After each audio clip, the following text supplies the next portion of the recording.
9 juillet, Saint Martyr de la Chine. J'avais déjà longuement développé la question. Dans la vidéo du 7 juillet sur Saint Marc Ji Tianshan, qui effectivement a été martyrisé par la secte des boxeurs. Et voilà, donc je vous renvoie à cette vidéo, je vais pas tout reprendre, tous les éléments de l'agitation sociale qu'il y avait dans la Chine du 19e siècle et du 20e siècle. Les saints martyrs de la Chine, c'est quand même, il y en a au moins 200, de 1648 à 1930. Et voilà, c'est une longue histoire de persécution. Il y a eu des moments de tolérance, des moments de persécution, ça dépendait vraiment des empereurs en fait, hein. Donc j'aimerais plutôt parler, on va parler un peu d'autre chose, de la situation religieuse de la Chine maintenant en fait. C'est-à-dire qu'en fait, j'essaie de me renseigner un peu sur la Chine. Je pense que les Chinois sont profondément malheureux en fait. C'est-à-dire que le seul culte autorisé, c'est celui de l'argent d'une certaine manière. Tout tourne autour de l'argent. On ne peut pas servir de maître à la fois Dieu et l'argent, comme dirait Jésus, n'est-ce pas? Et effectivement, la Chine a été, selon des enquêtes, a été déclaré le pays le moins charitable du monde. Effectivement, il y a un côté vraiment loi de la jungle. La seule croyance, on va dire, autorisée à part celle de l'argent, c'est celle dans le Parti communiste chinois. Et je pense que ça pose problème en termes de dissonance cognitive. C'est-à-dire que le Parti communiste chinois va professer des valeurs, hein, d'éthique, d'harmonie, etc. Mais dans les faits, c'est exactement le contraire. Mais tout le monde doit réagir de manière à croire ou à faire semblant de croire en ces valeurs. Et ça pose évidemment, ça coupe les individus en deux, finalement. Et ça pousse à une sorte d'hypocrisie telle que l'on a dans toutes les dictatures. Je pense même à la Russie, où effectivement on doit être inconditionnellement derrière Poutine. Moi, je pense pas que les Russes ils aiment Poutine tellement que ça. Mais le truc, c'est qu'ils n'ont pas le choix. Ils n'ont pas le choix. Ils sont obligés tout le temps de célébrer les louanges du maître du Kremlin sans en penser un mot. Et du coup, ça a introduit une fausseté fondamentale. Et je pense que la Chine se retrouve dans le même genre de fausseté fondamentale, la Chine de nos jours. Et c'est un pays qui n'a pas de foi, on va dire, hein, réelle, puisqu'en fait, je pense que toute relation à la transcendance est interdite. C'est ça, hein. Au final, c'est ça.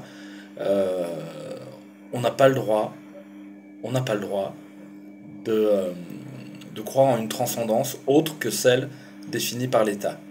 Et je pense que ça donne des individus amputés, finalement, qui coupés d'eux-mêmes, au final, hein. Coupés du mouvement même de vie,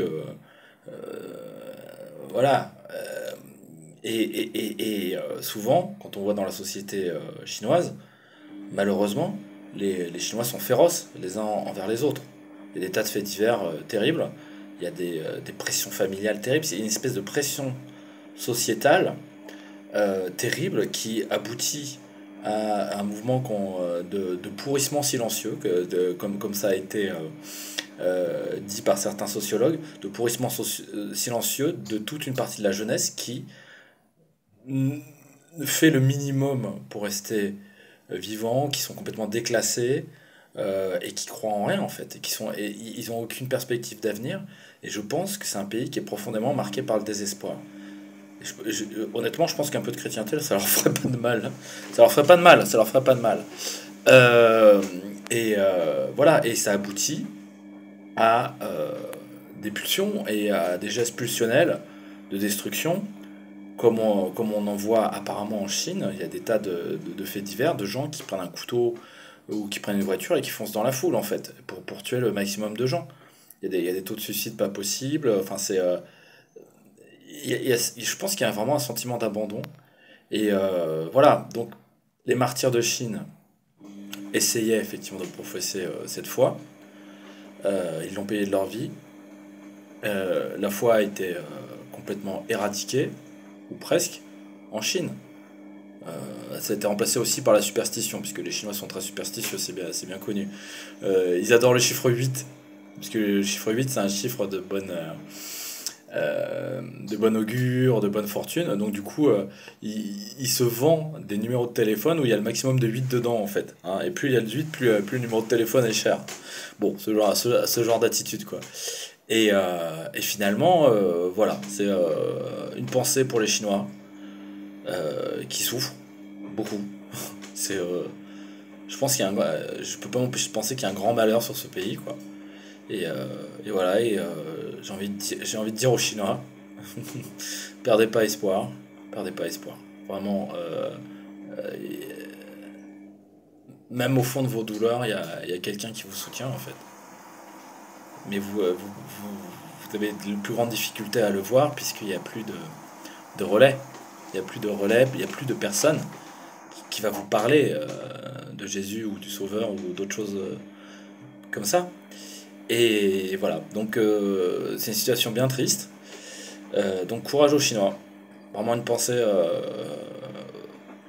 à tous les Chinois qui souffrent et qui voient pas d'espoir. Vraiment, prions pour eux. Donc Saint Martyr de Chine, priez pour nous. Saint Martyr de Chine, apprenez-nous à vous aimer. Merci.